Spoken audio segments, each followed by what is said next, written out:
his interests abroad, or even to get away from the London traffic or the London weather, but for quite a different reason. And to understand that reason, we have to go back up north to the village where I was born and raised, Clifton, near Brighouse, in West Yorkshire. I used to run down this street every morning delivering the newspapers, and one day I had an experience in this place that was to change my life.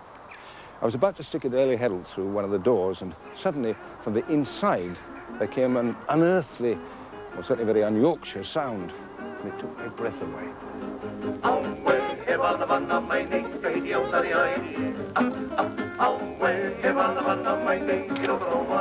Hello, Peter. Wilfred Smith was our church organist with a maverick taste in music. He collected South Sea Island 78. I don't know really how it started. Of course, I should probably have seen some films. I don't know. Being a church organist, it's a very strange choice, isn't it? I really ought to be shot, I think, really. If you're thinking of music, this is music. The other stuff's another way of making a noise. This is the real stuff. When I heard that music standing outside your house for the first time, I suddenly thought, this has got nothing to do with Clifton and Brighouse and Spen Valley. There's a reality somewhere. I don't know where it is, but there's something here which is exciting and hitting me where nothing else can. And I've just got to find out about it. And is that the reason why you went? Yeah, I never absolutely. realised it was as strong as It was so strong that when I left university, I applied and got a job in the colonial service in Fiji. And I thought, you know, South Sea, South Pacific, they can't be all that far apart. They must be all the same. They're all grass skirts, they're all solo pea, and there must be music. There must be music like the music we used to listen to.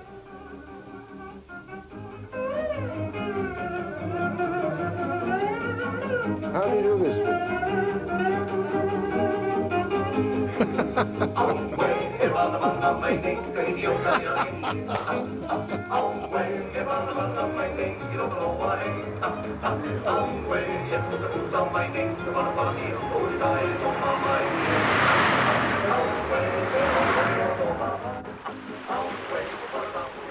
When I arrived in Fiji, I was 24 years old.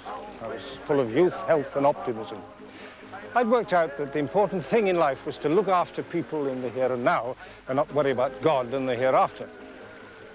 I was made district officer in charge of a small district, which meant that I was the top dog in the society in which I lived.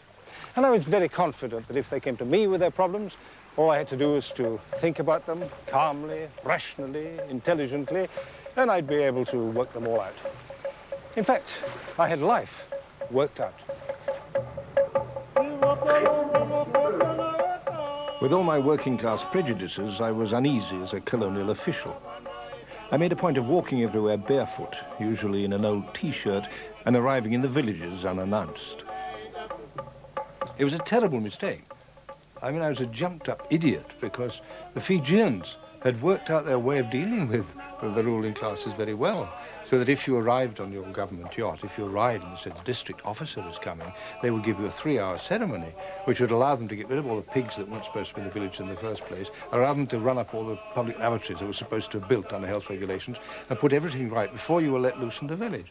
I would just wander in like a beachcomber, something washed up from the sea, and they'd sit and chat to me, not knowing who I was. When they realized who I was, they were mortified and upset because I cheated on them. One of the most exciting areas of exploration for a modern European in a primitive society is the search for what we've lost by being civilized. I decided that science had squeezed the supernatural out of every corner of the civilized society that I was brought up in. But I couldn't help just hoping that maybe there were traces of the supernatural lingering about in these far-flung islands. The forests, they said, were suffused with mana, a supernatural force which could give the power to walk unharmed on white-hot stones or bring sickness to your enemies. There were shark and turtle gods, would rise in the sea and come to the call of their people. So there were many tales of the supernatural buzzing around Fiji when I was last here. I looked into most of them, and most of them I could explain away, but just one or two I couldn't explain. and that was unsettling.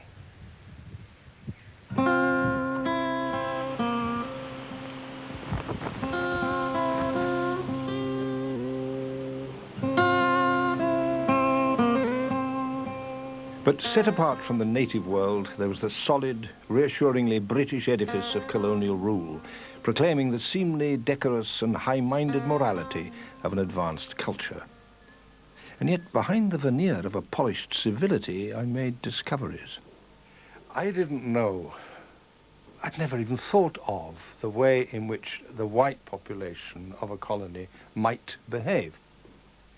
Now, had I thought about the history of Happy Valley in East Africa, I would have known that there was loads of duty-free booze, that because there were servants to do all the work, all the women were bored, and that bored women full of booze tend to make themselves generally available in the community to which they belong. And so there was a sort of feeling of amorality. This is the domain. It's the area where the civil servants lived in houses that are carefully graded according to their rank in the service. It was a privileged, easy life. There was lashings of duty-free booze, all-night parties, extramarital sex. This was the Happy Valley of Fiji. When I first came here, I was quite shocked. But I very quickly got over my shock and I dived in with gusto. The Dutch is thrilling, but it's all thrilling, and that's no idle joke. The time is right. This is one of the houses I lived in the domain, and it was here that one morning a police superintendent arrived, carrying with him a book in French by the Marquis de Sade. It had certain marked passages, and he wanted me to translate them.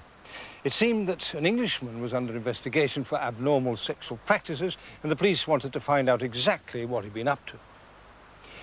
What interested me was this wasn't a piece of cheap pornography. It was a highly intelligent, carefully reasoned, philosophical justification for extreme depravity. Try as I couldn't fault it rationally.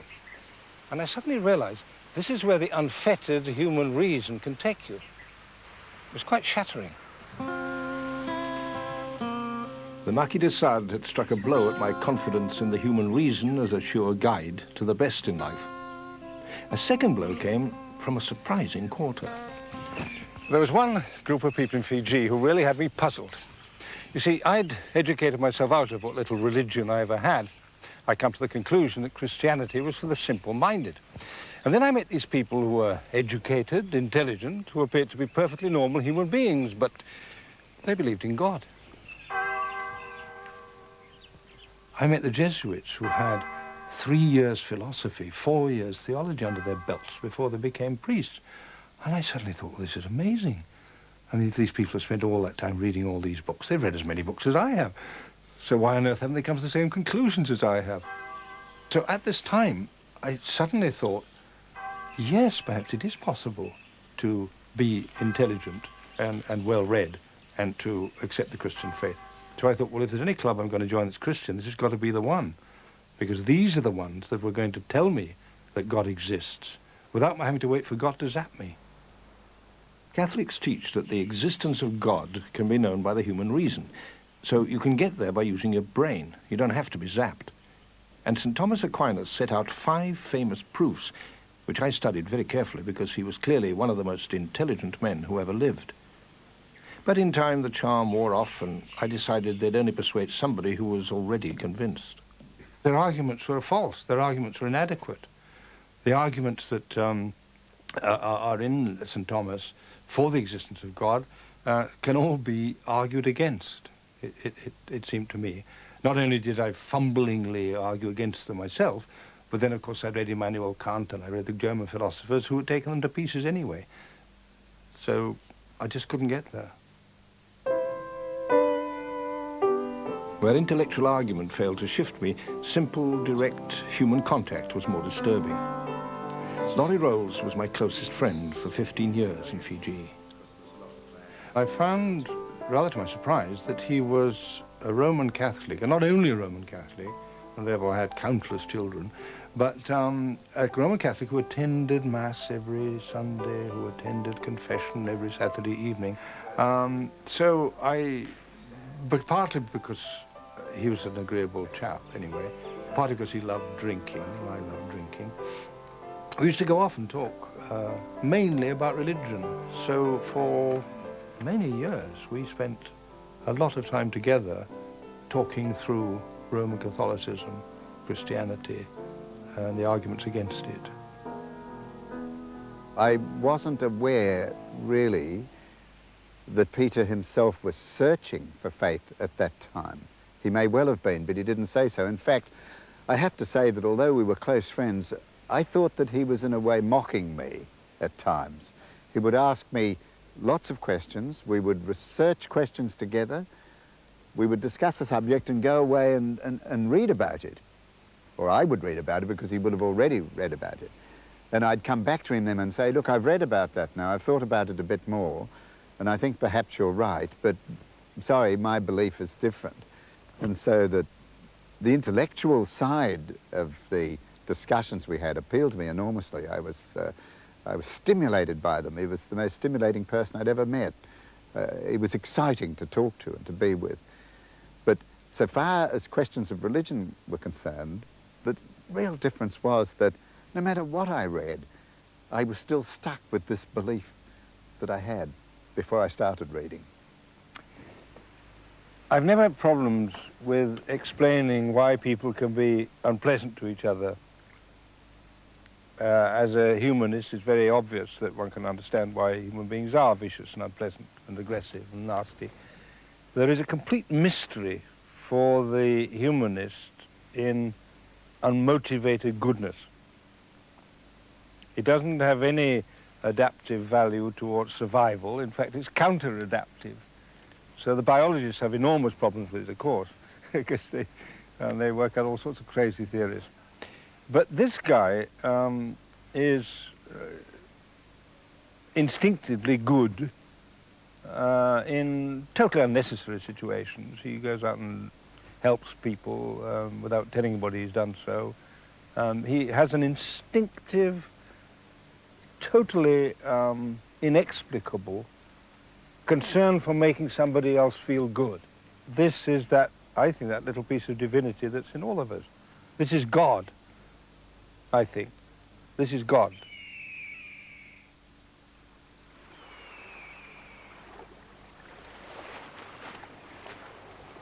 Fiji had changed me in a number of ways. The belief I'd always had in the authority of the brain had taken a few hard knocks. I discovered it was possible to be educated, intelligent, and still have a faith.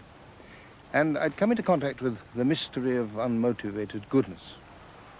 But things in Fiji were changing, and it was time for a move. I thought I'd found just the perfect place.